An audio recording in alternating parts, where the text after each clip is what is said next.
За 1 месец, односно до 31 мај, се продолжува рокот на траење на одлуката за определување на највисоки цени на овошје и зеленчук во трговијата на големо и трговијата на мало. Предлогот е на Министерството за економија, а одлуката ја донесе владата на вчерашната седница.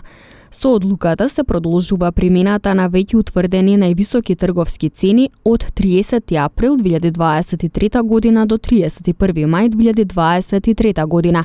на одреден дел од овошјето и на зеленчукот, и тоа во висина до 95 денари за килограм свежи домати, до 95 денари за килограм свежи краставици, до 70 денари за килограм кромит, до 100 денари за килограм свежи зелени пиперки, до 95 денари за килограм граф, до 110 денари за килограм леќа, до 75 денари за килограм банани,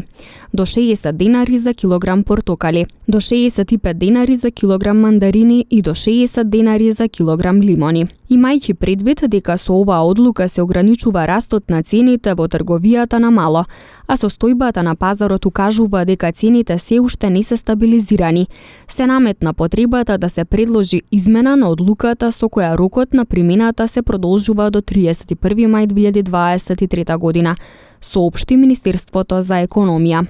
Инаку владата донесе и одлука за изменување на одлуката за определување обврска на трговците да прибавуваат и продаваат определени видови и количества на оделни стоки на потрошувачите, според определен редослед. Со одлуката се продолжува рокот од 30 април 2023 до 31 мај 2023 година, до кога трговците кои представуваат правни и физички лица, регистрирани за вршење трговска дејност, имаат обврска во структурата на дневната набавка на сите видови овошје и зеленчук, да прибавуваат и да продаваат најмалку 70% од определени видови овошје и зеленчук, односно свежи домати, свежи краставици, кромит, свежи зелени пиперки, граф, леќа, банани, портокали, мандарини и лимони.